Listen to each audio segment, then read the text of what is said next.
Hello there, and what is today? Wednesday. Happy Wednesday evening to you. My name is Julie Hirschberg. I'm a neurologic physical therapist, the owner and founder of Re+active Therapy and Wellness here in the Los Angeles area. And I'm so lucky to be able to share and mentor and have a community of amazing therapists who care a lot about the same things that I do. And one of those things is dystonia.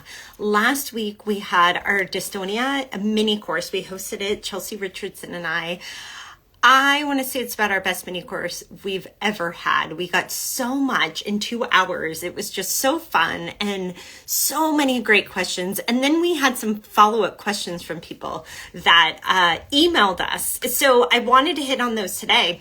But first, earlier on, I shared a picture of myself because I was so incredibly happy.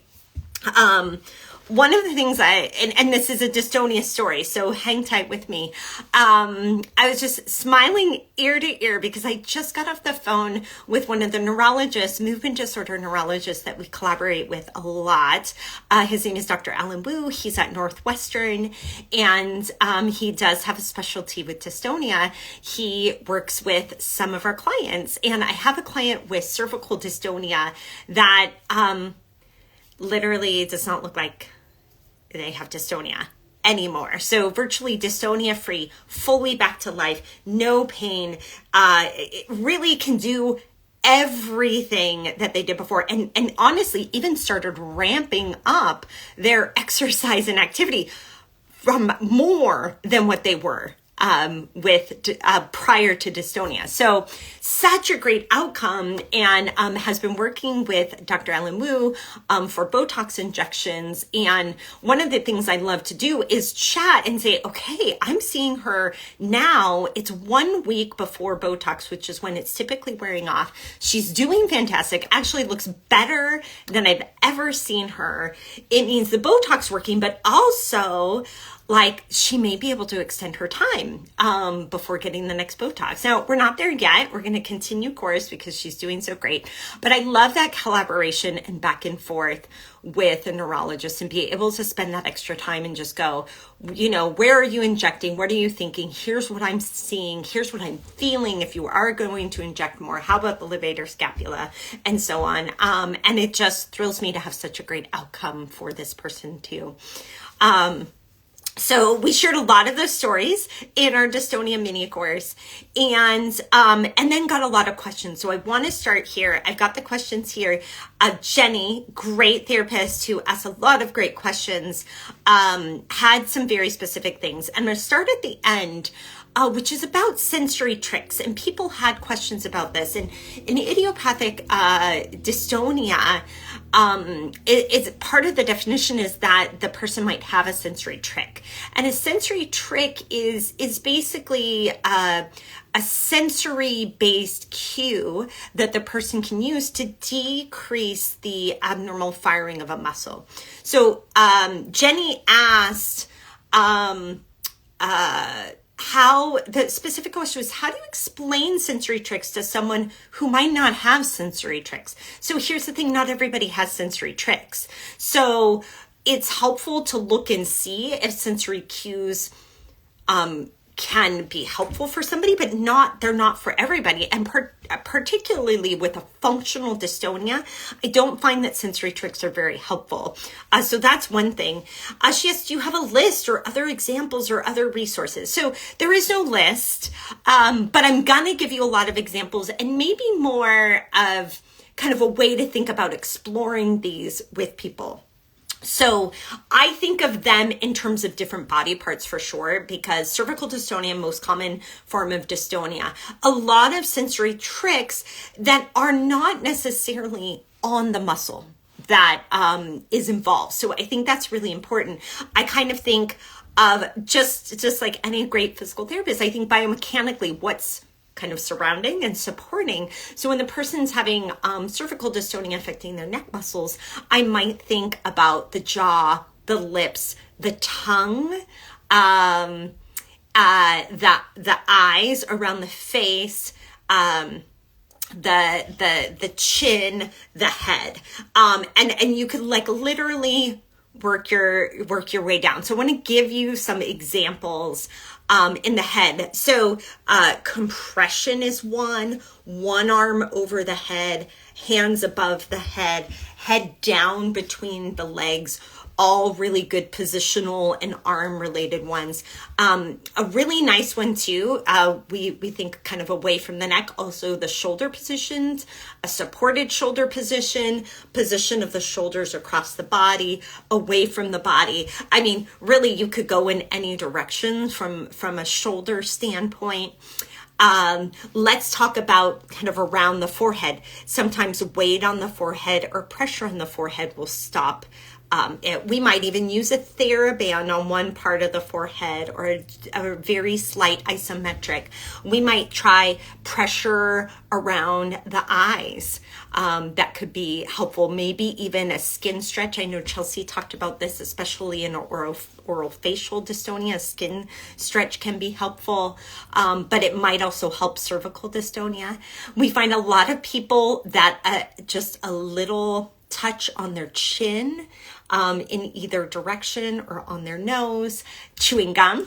So I got my gum here for this. I love chewing gum. And that can be another sensory trick.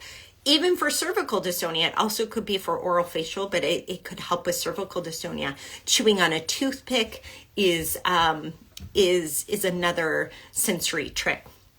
So those are things all around the face or neck. And I'll remind you, again, some dystonias don't have a sensory trick. And I'm going to tell you, every person that I've met that has dystonia with sensory trick has found their sensory tricks. Like, they're going to find them. And so let's move down a little bit. So for the hands, we think about changing the sensory input to the hands. So just like we did with light touch, we could do it with tape. We could, with the fingers, it's really nice because you can put on gloves. You could put tape around a finger. There's really great finger weights, actually, that I love. And maybe, let's say, for example, the person has it in writing.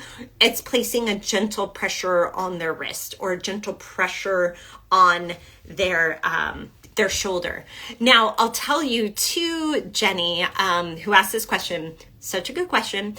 I think having a careful movement analysis of them in the task will lead you to think of some sensory tricks. So I say that because as I've watched people sometimes with a hand-related dystonia, I often see things up in the shoulder that are going awry. And okay, well, let's just try a little pressure down on the shoulder. Okay, well, that changes everything. So you want to go kind of proximal and distal to the affected part and then change the sensory experience. Light touch, proprioceptive input, vibration input, taping input, different textures, especially on the fingers, can be all different sensory tricks. Okay, so let's go to the feet. I don't think I can get my feet into the view here. But hey, let me show you, actually, this is a really good example. I got my docs on today. I got boots on today. And many sensory tricks for a person that has dystonia in their foot revolve around their shoe wear and changing it. I'm a big proponent of not wearing the same shoes every day. Although I personally am very attached to my docs at the moment and they're very comfortable and I've been wearing them a lot. But changing up shoe wear is a sensory trick. The person may have found that, oh, well, when I put this insole in, that makes my big toe do this, then I don't have the dystonia. So that would be an example of a sensory trick in the foot. Many people use different insoles or different acupressure points on their foot. Sometimes just a little bit of putty, in the shoe. If you find a point, for example, on the bottom of the foot, that is very helpful. That could be a sensory trick, and then you could recreate that with putty on the shoe. But I'm a big proponent also of let's work proximal. Is there a sensory trick? So a very light touch, a strap, a weight on their hip or knee or ankle that might influence their foot position. So you're going to try all of these. Now, the really nice thing is these also can become sensory training tools. So it's not just that you're finding the sensory trick, it becomes a treatment tool. So just open up your whole bag, look at the whole body, and look at how you can change light touch, proprioception, deep pressure, weight, and vibration into the person at different areas to explore sensory tricks. So that was a lot of examples for you all. Another great question that she asked, in the course, by the way, you can get our course. It's fully recorded. All of our resources, handouts, all of that are available to you. You can get it at reactiveeducation.com/dystonia. Chelsea gave an example in the course where they had the laser on the head, which I showed the other day, loved using it. And the person was doing some things on a balance board. I was actually thinking about this last night because I was in a therapy session with my husband and I was kind of leaning in. And you know how when you lean in and you know, if you're just sitting around, do this with me. You lean in and your head naturally writes. So I was leaning into my husband and my head was writing, and I was on the Zoom and I was just watching that. And I was like, that's so interesting. What if I didn't write my head? And that was like so uncomfortable to sit kind of sideways. Our head naturally writes as we lean. And that is a postural writing response. What they've found in dystonia, and we have definitely found clinically as well, is that some of those postural writing responses are impaired, particularly in cervical dystonia. So you go to lean, that head does not write. Or you go lean the other way, the head does not write. Maybe it even goes the opposite direction. Now, that could be vestibular related, like otolith, for example, but it could also be due to the changes in muscle contractions in the neck. Well, you can train this, particularly when you put somebody on a surface. I like to add a little music and dancing to that. We can train those writing responses, and that's precisely what Chelsea showed in the actual course, was training that, and they were using the laser lamp as some feedback. So first we tested, are those writing responses impaired? Just like we would in a kid, that we want to see, do they have some of those postural writing responses? We do that in sitting. I might even do it in side lying, and then do it in standing, and then I can then take that into treatment. The really nice thing about the writing response, if they might be impaired due to abnormal use of the neck muscles over time, but they're if we can elicit them again, they're really nice automatic way to drive a more normalized muscle contraction to the neck. So I love, love, love doing this in cervical dystonia. So really great question. And then finally, and again, Jenny asked questions kind of all the pieces of the pie too. So there's postural writing responses kind of overlap the sensory motor portion of the pie. Then she asked a question about motor control. And she said, assessing motor control in an individual with dystonia. Does it apply to all types of dystonia? So task-specific dystonia, idiopathic dystonia. What we discussed in the course, and this is what Jenny mentions, is that, for example, if somebody has task-specific dystonia, like a musician's dystonia, for example, we might put them in different positions and see them do the task and see if that changes the muscle contractions, which it often does. Hang somebody upside down to play the piano, it will be different. But what about somebody that doesn't have a task-specific dystonia? So if they have idiopathic dystonia, for example, absolutely. So again, assess and then incorporate into treatment, but any type of dystonia, whether it's secondary to a brain injury, if it's a functional dystonia, idiopathic, cervical, task-specific, any of them, you're going to try to change that input to see if the motor output is different. And so changing positions can be really helpful to explore in any type of dystonia. Now, she has another very specific question. So what if the person has very minimal dystonia in their session, but it gets worse as the day progresses, which the person is reporting. So you might not see it, but it gets worse as it progresses. Would you also try some of these things from a motor control standpoint? So I absolutely would. For some people, dystonia worsens over the course of the day when they're tired or they have pain, or it's very task specific in certain areas on certain textures and things like that. For one, I might try to reproduce it because I do like to see the dystonia and then see that these changes in sensory input or motor control actually change the output. But if you're not seeing it in the session, for one, this might be an indication that they have a functional dystonia that's variable. Not everybody, but it could be. And two, then we might